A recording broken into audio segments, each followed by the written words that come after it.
içinde adamlar menен istep kүйүп кетиптир мына 3 теректе. Аяктан прямой келип мынакка түшүп кетиптир. Адамдар чыкканга успеть этпей калыптыр уже. Adamlar kaldı ki. İçinde kalıp кетиптир адамдар. Рулга ээ боло албай, Ош-Бишкек жолунда унаа ичинде 2 кишиси менен күйүп кеткен.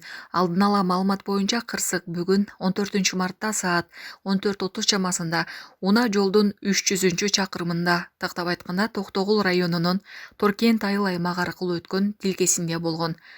Honda Stefan үлгүсүндөгү унаа өрттөнүп, 2 адам каза болду. Алар унаадан чыга албай калган. Ал эми Жалал-Абад облустук жол кыймылынын коопсуздугун камсыздоо бөлүмүнөн кырсык болгонун тастыктап, жол кырсыгынын натыйжасында унаа толугу менен күйүп, унаанын айдоочусу жана жүргүнчүсү көз жумган.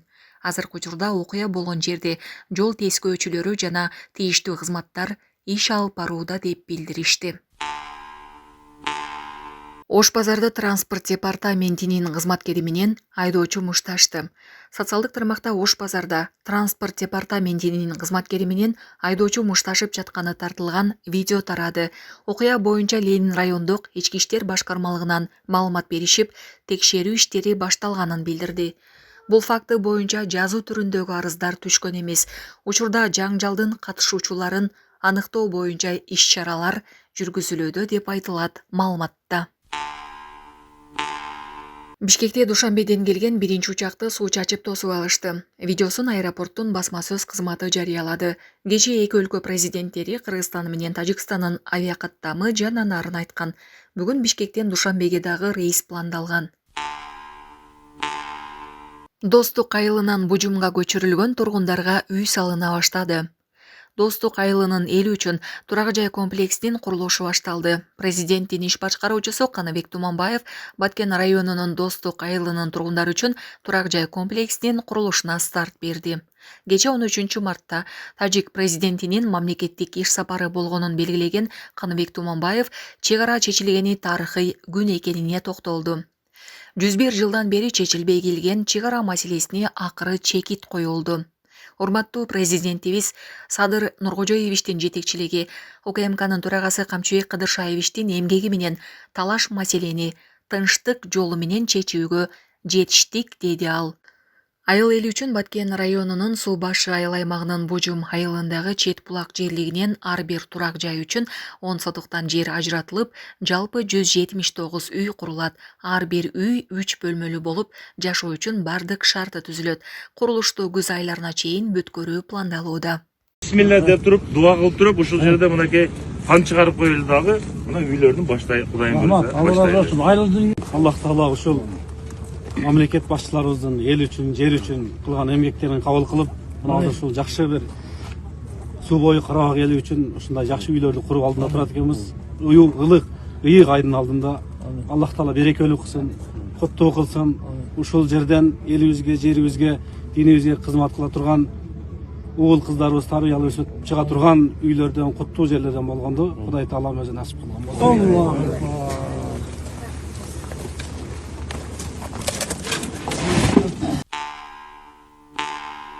Кайгуул кызматкерлери Бишкекте ээн баштык кылган айдоочуну таап жазалады. Бишкекте авто ээн баштык жасаган айдоочунун унаасы айып короо жайына токтотулду. Бул тууралуу бүгүн 14 мартта жол кыймылынын коопсуздугун камсыздоо башкармалыгынан билдирди. Буга чейин социалдык тармактарда БМВ үлгүсүндөгү унаанын айдоочусу Борбор каланын көчөлөрүнүн биринде атайын авто ээн баштык кылып жаткандыгы боюнча видео тараган. Бул факты боюнча кайгуул кызматкерлери ыкчам кармоо иш-чараларын жүргүзүп, аталган унааны таап, айдоочусуна карата 15 000 сом айып салуу менен унаасын айып короо жайына токтотушту.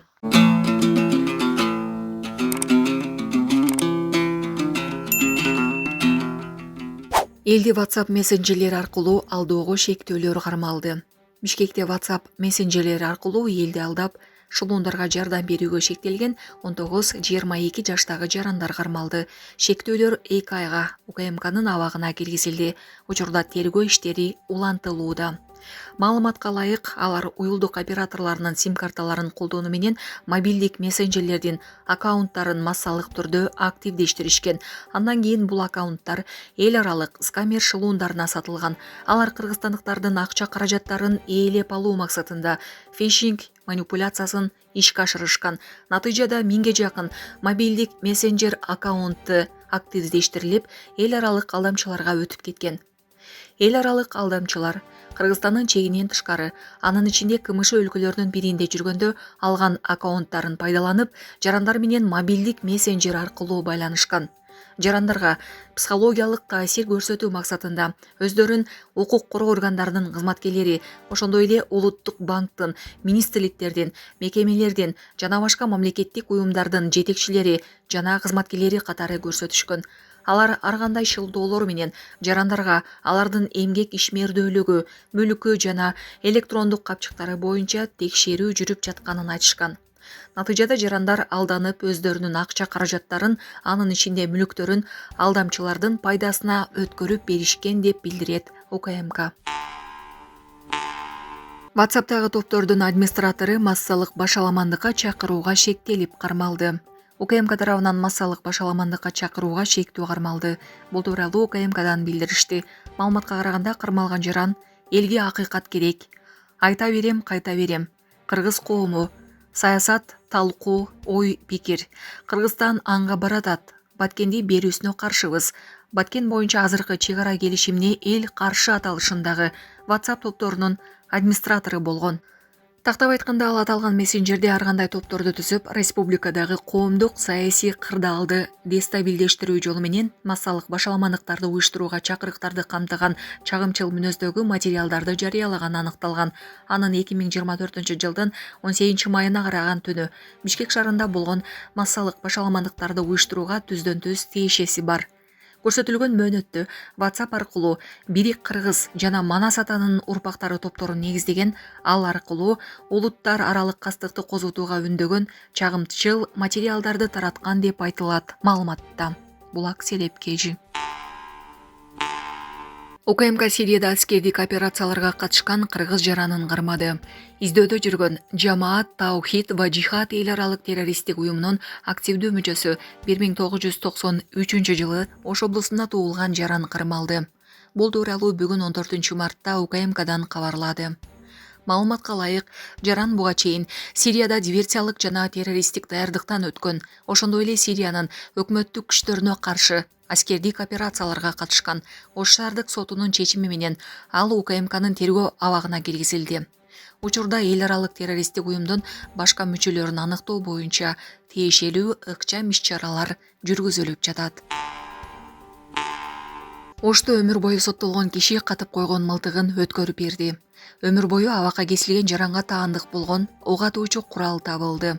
Бул тууралуу Ош облустук ички иштер башкармалыгы билдирди. Маалыматка ылайык 10 мартта шаардык милицияга жаран мыйзамсыз ок атуучу куралды сактап жүргөндүгү тууралуу маалымат түшкөн. Мындан улам шектүү делген 45 жаштагы жаран суралган. Ал 2023-жылы Сайга үлгүсүндөгү куралды катып койгонун ырастап, ал жерди көрсөтүп берүүгө макул болгон.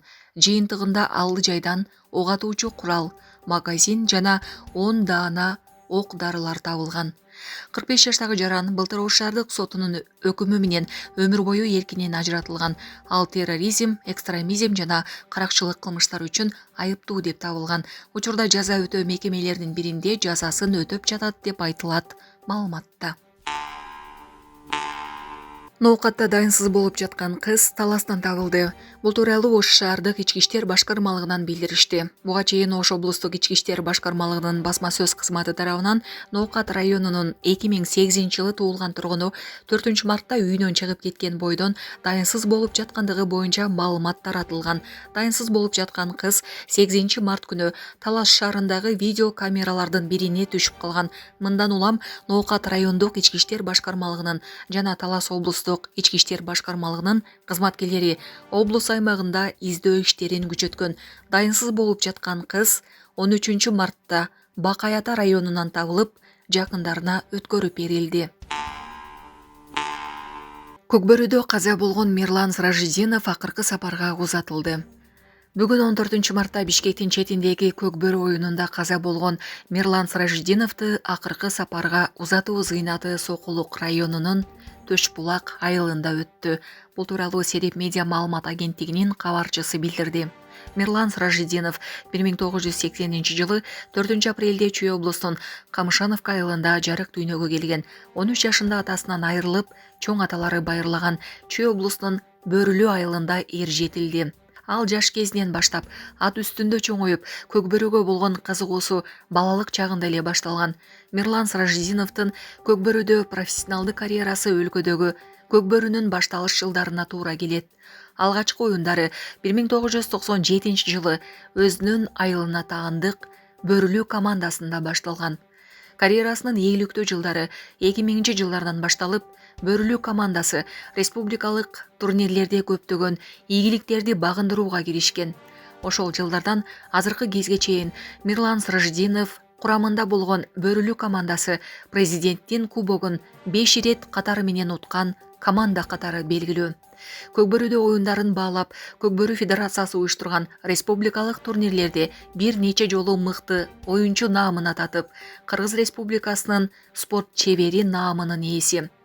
Мирлан Сыражидинов үй бүлөдө үлгүлүү ата болуп, 2 уул, 1 кызды тарбиялап келген.